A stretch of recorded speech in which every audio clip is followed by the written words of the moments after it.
देखिए, ज्योतिष शास्त्र में कुछ अब अलग होने वाला है, जहाँ पर जो बुध है वो गोचर करेगा। अब बुध ग्रह अगर गोचर करेगा तो आप जिस राशि में हैं उस पर क्या असर पड़ेगा, यही हम जानेंगे। और देश के जाने माने ज्योतिषाचार्य डॉक्टर राजकुमार शास्त्री जी हमारे साथ मौजूद हैं। सबसे पहले तो राजकुमार शास्त्री जी, आपसे यही समझना चाहेंगे, बुध गोचर है क्या और बुध ग्रह क्या है? बहुत उपयुक्त प्रश्न किया है आपने। देखिए, हमारे पुराणों में, इतिहास में, शास्त्रों में ग्रहों की उत्पत्ति का वर्णन है। और ग्रह क्या है? ग्रह स्वयं ब्रह्मा के द्वारा उत्पन्न हुई सृष्टि के एक अंश होते हैं। जी। जैसे देवताओं की सृष्टि है, मनुष्यों की सृष्टि है, राक्षसों की सृष्टि है। तो ब्रह्मा जी ने आरंभ में 10 प्रकार की सृष्टि की रचना की, और उस 10 प्रकार की सृष्टि की रचना में ही सर्प हैं, पेड़ पौधे हैं, मनुष्य हैं, जल जीव हैं, थल जीव हैं, सभी की उत्पत्ति हुई। देव दानव है ना, जी। उसमें ग्रहों की उत्पत्ति भी हुई। तो वास्तव में जब हम बुध ग्रह की बात करते हैं तो पौराणिक दृष्टि से हम देखें तो चंद्रमा का पुत्र है, जिसका नाम बुध है। जी। और ग्रहों की दृष्टि से यदि हम देखते हैं तो वह चंद्रमा का शत्रु ग्रह है। और सम, मित्र, शत्रु, अधिमित्र, अधिशत्रु, इस प्रकार से पंचधा मैत्री होती है। वास्तविकता यह है कि बुध ऐसा शक्तिशाली जो हमारी वाणी का कारक है, जी। हमारे व्यापार का कारक है, तर्क शक्ति का कारक है, और भौतिक शिक्षा का कारक है। आध्यात्मिक शिक्षा का कारक गुरु है और भौतिक शिक्षा का कारक बुध को बतलाया गया है। जी। अब बुध हमेशा सूर्य के आसपास रहता है। अनुचरौ इवा, ऐसा लिखा है कि बुध और शुक्र यह दोनों सूर्य के अनुचर की तरह हैं, उनके सेवक की तरह। यह दोनों हमेशा सूर्य के आसपास रहते हैं। और बुध हमेशा जिस राशि में जाता है या जिस ग्रह के साथ में युति करता है उसके अनुसार फल देने लगता है। यद्यपि एक लघु पराश्री में श्लोक आता है कि यद भाव गतौ वापि यद भावेश संयुतौ तत्फलानि प्रबलौ प्रदिशेताम तमोग्रह। बुध को तमोग्रह तो हम नहीं कहते हैं। यहाँ पर जो तमोग्रह का उपयोग किया गया है वह राहु और केतु के लिए किया गया है। तो लेकिन वास्तव में कहने का अर्थ यह है कि बुध जिस राशि के साथ में जाता है उसके अनुसार वह फल देना शुरू करता है। और सूर्य से जब वह 12 से 7 अंश के बीच में आता है तो अस्त हो जाता है और फिर उदय हो जाता है। इस प्रकार से एक राशि में लगभग वह 1.5 महीने तक निवास करता है जी। तो सूर्य के साथ साथ ही चलता है, क्योंकि सूर्य की प्रतिदिन की गति 1 अंश है। 1 अंश कभी 1.25 अंश भी हो जाती है। तो 1 अंश से 1.25 अंश के बीच में रहता है। तो बुध कभी सूर्य से 1 राशि आगे, कभी सूर्य से 1 राशि पीछे, या कभी सूर्य के साथ में युति कर देता है जी। तो इस प्रकार से बहुत शक्तिशाली ग्रह है। और जिस पापक ग्रह के साथ में युति करता है तो उस प्रकार के योग बना देता है। शुभ ग्रहों के साथ में युति करता है, जैसे सूर्य के साथ में जब भी युति करता है तो बुध आदित्य योग का निर्माण कर देता है। यदि किसी बालक का जन्म बुधवार को हो, हस्त नक्षत्र हो जी, तो बुध हस्त योग का निर्माण कर देता है। तो इस प्रकार से तिथियों के साथ में भी, नक्षत्रों के साथ में भी और ग्रहों के साथ में भी योग का निर्माण करता रहता है, लेकिन बहुत महत्वपूर्ण योगों का निर्माण करता है। जी। अब क्योंकि 7 जनवरी को ये गोचर यहाँ पर हो रहा है, तो किन राशियों के लिए ये अच्छा है और किन के लिए अशुभ कह सकते हैं? जी, देखिए, हम जब राशियों की बात करते हैं तो हमारा ये पूरा जो ब्रह्मांड है यह 360 अंशों का है। और इस 360 अंशों में 12 राशियां हैं, 27 नक्षत्र हैं और 12 राशियां हैं। एक राशि 30 अंश की होती है ना। तो 30 में यदि आप 12 का गुणा करेंगे तो 360 बन जाता है ना। तो एक राशि 30 अंश की होती है और सभी ग्रहों का गोचर इन राशियों में ही चलता है। तो एक होता है क्रांति वृत्त और एक होता है नाड़ी वृत्त। तो नाड़ी वृत्त में तो सूर्य वर्ष में 2 बार जाता है। क्रांति वृत्त में पूरा जो भगण है, जो भचक्र है, उस भचक्र का वो भगण जो है वो चलता रहता है। तो बुध, अब हम जब बात करते हैं तो पहले नक्षत्र का परिवर्तन करता है, फिर राशि का परिवर्तन करता है। कोई भी ग्रह होगा वो पहले नक्षत्र का, क्योंकि 9 चरण की एक राशि होती है जी और 9 जैसे एक नक्षत्र में 4 चरण होते हैं, तो दूसरे नक्षत्र में 4 चरण हो गए तो 8 चरण, और एक और नक्षत्र का एक चरण लेकर के इस प्रकार 9 चरण की एक राशि होती है, 2.25 नक्षत्र की एक राशि होती है। जी तो अभी जो बुध गोचर करने वाला है 7 तारीख को, वह पूर्वाषाढ़ा नाम के नक्षत्र में बुध का गोचर आरंभ होगा और यह धनु राशि का नक्षत्र है। इस पूर्वाषाढ़ा नक्षत्र से धनु राशि का निर्माण होता है और भी नक्षत्रों के चरण मिला करके धनु पूर्वाषाढ़ा का उत्तराषाढ़ा है ना, मिला करके धनु राशि का निर्माण हो जाता है जी। तो जब धनु राशि, और यह पूर्वाषाढ़ा जो नक्षत्र है यह शुक्र का नक्षत्र है, इसके अधिपति शुक्र हैं और इनके जो देवता हैं वो जल हैं जी। अप उनको कहते हैं, तो अप का अर्थ होता है जल। तो इसके जो अधिदेवता हैं वो जल हैं। तो पूर्वाषाढ़ा नक्षत्र में जब बुध का प्रवेश होगा तो उसमें बुध का प्रभाव भी पड़ेगा, बुध का फल भी मिलेगा, और शुक्र का नक्षत्र है तो शुक्र का फल तो मिलना ही मिलना है। तो इस प्रकार से बुध और शुक्र का मिला जुला फल आरंभ हो जाएगा। अब क्या है कि पश्यन्ति सप्तमं सर्वे शनि जीव कुजादया विशेषतश्च त्रिदश त्रिकोण चतुरष्टमान। अब ग्रहों की एक तो पूर्ण दृष्टि होती है जी और पूर्ण दृष्टि के अलावा पाद दृष्टियां भी होती हैं। पाद दृष्टि जैसे एक पाद दृष्टि 10वें तृतीय, दशम और तृतीय में एक पाद दृष्टि, द्विपाद दृष्टि 9 पंचमे चा, त्रिपाद दृष्टि समसप्त चतुरष्ट के चा, संपूर्ण दृष्टि समसप्तमे चा। तो 4 8 ये तीसरी पाद दृष्टि है, 9 पंचम ये दूसरी दृष्टि है और 4 3 10 ये प्रथम पाद दृष्टि है। तो पाद दृष्टियां भी होती हैं और पूर्ण दृष्टि, संपूर्ण दृष्टि समसप्तमे चा, संपूर्ण दृष्टि उसकी सप्तम भाव में होती है, सप्तम का निर्माण करती है। तो इस प्रकार से जहाँ वह ग्रह गोचर करता है वहाँ भी अपना फल देता है और इसके अतिरिक्त वो जहाँ देखता है जी तो वहाँ भी अपना फल देता है। जैसे पश्यन्ति सप्तमं सर्वे शनि जीव कुजादया, शनि गुरु और कुज यानी मंगल, इनकी अपनी पाद दृष्टियाँ हैं। तो शनि जीव कुजादया 3 10 ये शनि की दृष्टि है, 9 पंचम गुरु की दृष्टि है, इसी प्रकार से 4 8 ये मंगल की दृष्टि है जी। तो जहाँ ये युति करते हैं, जहाँ गोचर करते हैं और जहाँ ये पाद दृष्टियों में होते हैं वहाँ पर भी ये प्रभावित करते हैं मनुष्य के जीवन को। जैसे देखिए ग्रहों का प्रभाव कैसे होता है, आपको बता दूं कि जैसे आप ठंडी का मौसम चल रहा है जी ठंडी के मौसम में आप अग्नि के पास बैठ जाइए, तो आप अग्नि को सामने करके बैठे हैं तो सामने तो अग्नि की सेंक लग रही है आपको जी।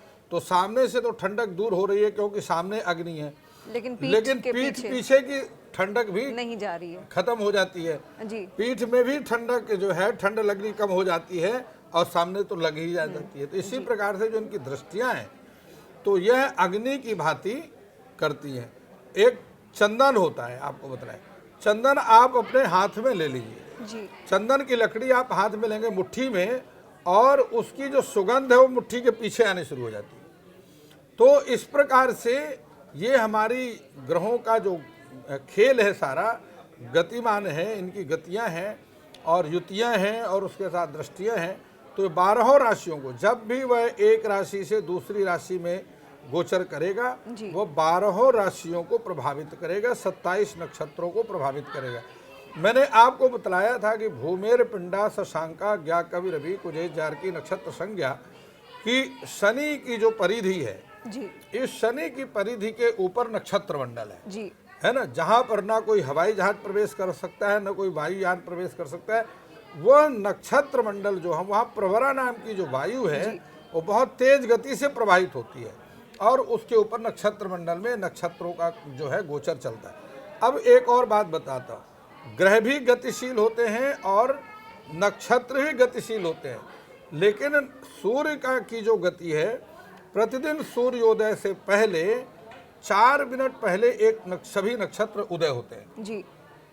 अब 4 मिनट पहले दिन उदय होते हैं, फिर दूसरे दिन 8 मिनट पहले उदय होते हैं, फिर तीसरे दिन 12 मिनट पहले उदय हो जाते हैं। तो इस प्रकार से 4-4 मिनट का अंतर प्रतिदिन नक्षत्र के उदय और सूर्य के उदय में पड़ता रहता है। और इस प्रकार से हमारा जो वर्ष है, सौर वर्ष है, जी। उस सौर वर्ष में 360 सावन दिन होते हैं और 366 नक्षत्र दिन होते हैं। जी। तो इस प्रकार से 6.25 दिन का अंतर पड़ जाता है। और इसी प्रकार से 355 चंद्र दिवस होते हैं और वर्ष में, और 365 के आसपास जो है वो सावन दिन होते हैं। जी। तो इस प्रकार से 366 नक्षत्र दिवस, 365 ये सावन दिवस और 360 सौर दिवस और 355 ये हो जाते हैं चंद्र दिवस। तो इस प्रकार से चंद्रमास या चंद्र वर्ष और सौर वर्ष में 11 दिन का अंतर आ जाता है। जी। अभी लेकिन बुध की जो स्थिति है, जो गोचर, नक्षत्र गोचर यहाँ पर हो रहा है, आपने कहा पहले नक्षत्र गोचर होता है, फिर ग्रह का गोचर करते हैं जो ग्रह होते हैं। अभी बुध की स्थिति आप क्या देख रहे हैं और किन राशियों के लिए वो फलदायी है? देखिए, जब धनु राशि पर बुध का गोचर होगा तो स्वाभाविक रूप से वह वृष राशि के लिए हानिकारक रहेगा और कर्क राशि के लिए हानिकारक रहेगा और मकर राशि के लिए हानिकारक रहेगा, क्योंकि धनु से साथ बिल्कुल साथ वाली है ना जी। द्वादशे और 12वें, और जिसमें गोचर करे और द्वितीय अर्थात दूसरे में। इस प्रकार से शनि 2 पर प्रभावित करता है, जिसको सार्धानी सप्तवर्षाणी है, और शनि का गोचर 7.5 वर्ष होता है। लेकिन बुध का गोचर 45 दिन, मैक्सिमम 45 दिन होता है, 28 दिन से लेकर के 45 दिन का होता है। तो इसमें ये 3 राशियां, वृष राशि, कर्क राशि और मकर राशि के लिए बहुत हानिकारक हो जाएगा।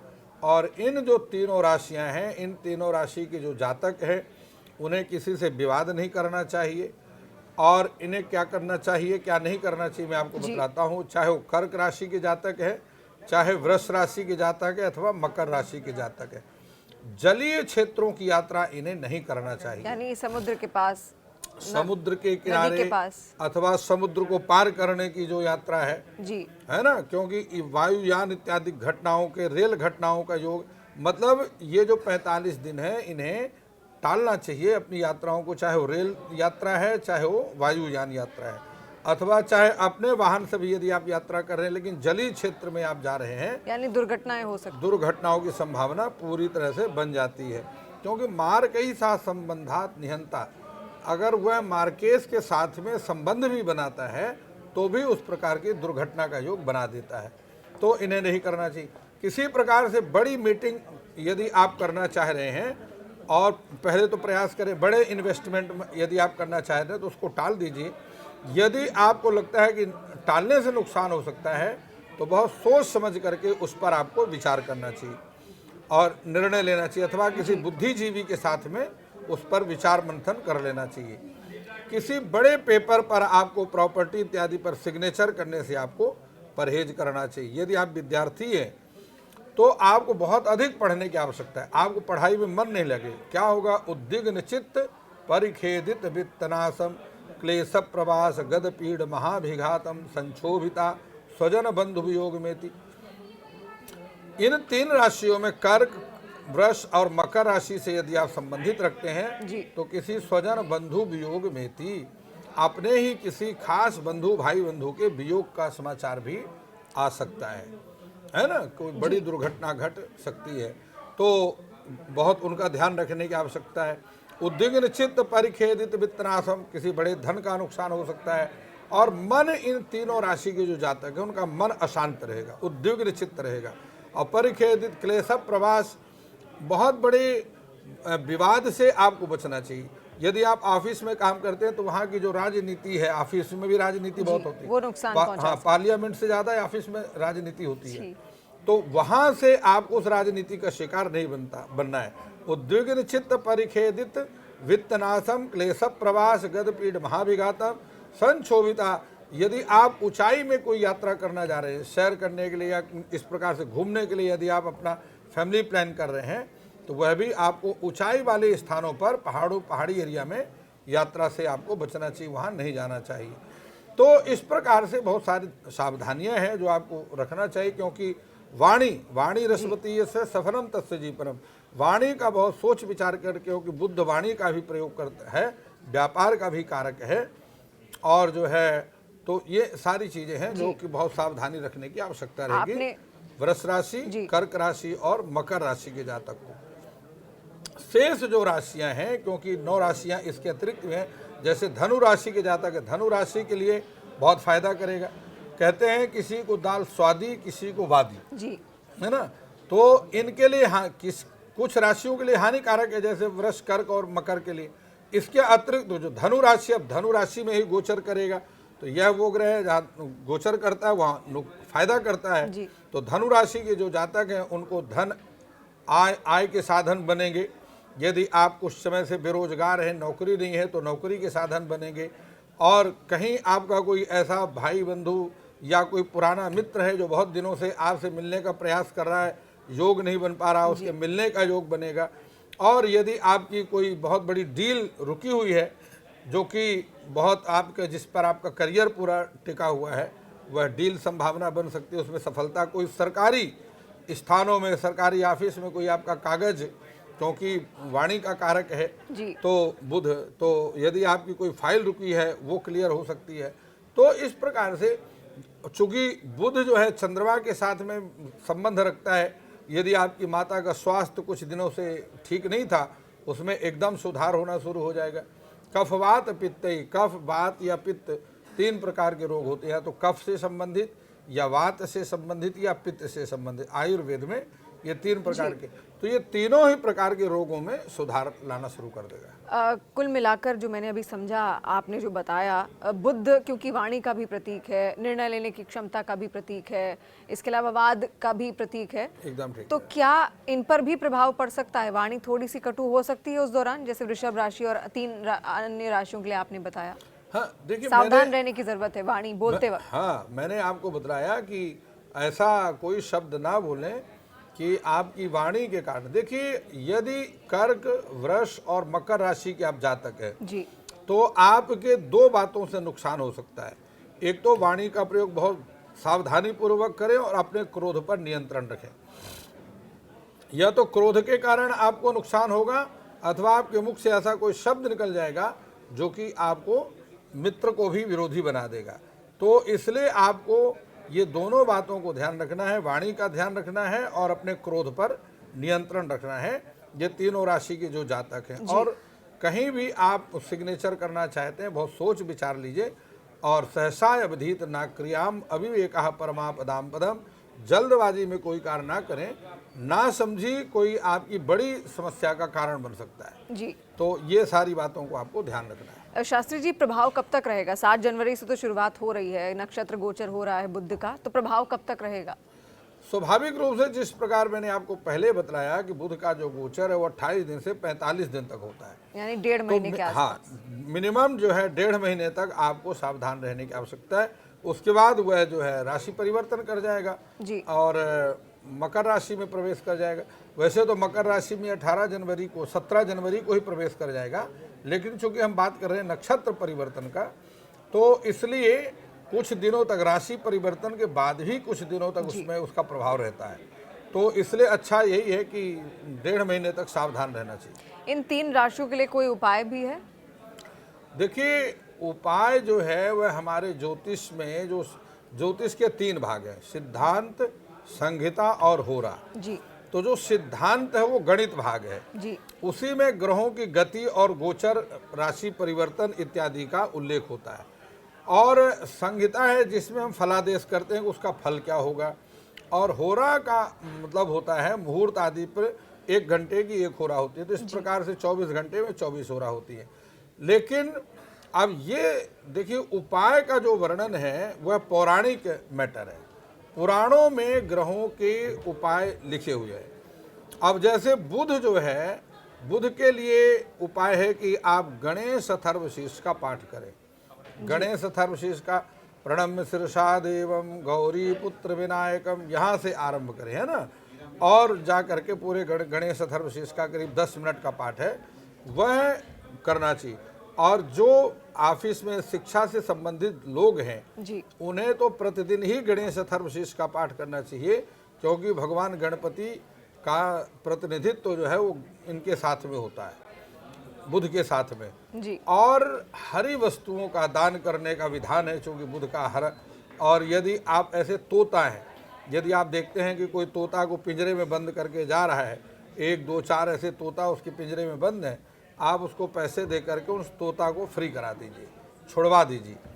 और किन्नर से संबंधित भी बुध का संबंध होता है। जी। यदि आपको कहीं किन्नर मिलते हैं तो आप उनको कुछ दे दीजिए, या हरी चूड़ी या श्रृंगार का सामान, हरे रंग की वस्तुएं आप उनको दे सकते हैं।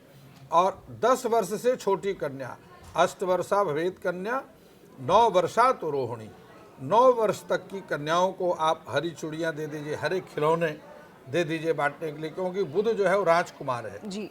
बुध की संज्ञा ज्योतिष में राजकुमार की गई है, तो आप उसको जो है बच्चों को खेलने की हरी वस्तुएं दे दीजिए। उससे भी हरे फल, गणेश जी के मंदिर में आप जाइए भगवान गणपति के चरणों में, और बुध का जो अंक है वो 5 है, तो 5 हरे फल ले जा करके गणेश जी को अर्पण कर दीजिए। जी। तो ये सब करने से बुध का प्रभाव कम हो जाता है। जी। राजकुमार शास्त्री जी, आपने बहुत सारी चीज़ें बताई, और बुध का जो नक्षत्र गोचर है किस तरीके का प्रभाव किन किन राशियों पर करेगा और क्या उपाय उनको लेकर होंगे, वो भी आपने यहाँ पर बहुत अच्छे से समझाया। गोचर भी समझाया, किस तरीके से गोचर होता है ग्रहों का, वो भी आपने बहुत अच्छे से समझाया। मुझे लगता है सभी जातकों को जो वो जानना चाहते थे वो जान चुके हैं। फिर भी कोई सवाल अगर आपका है, कोई प्रश्न आपका है, तो हमें कॉमेंट सेक्शन करके ज़रूर बताइएगा। और 7 जनवरी से ये जो प्रभाव है आपकी राशियों पर पड़ने शुरू हो जाएंगे, और जैसा शास्त्री जी ने बताया कि 3 राशियां ऐसी हैं जिन पर थोड़ा प्रभाव कुछ ज़्यादा पड़ सकता है, बाकी 9 राशियों के लिए ये प्रभाव अच्छा रहेगा। तो अगर कुछ भी आप जानना चाहते हैं राजकुमार शास्त्री जी से, कमेंट सेक्शन के जरिए आप अपने सवाल यहाँ पर रख सकते हैं। और आप आए हमारे बीच, बहुत बहुत धन्यवाद।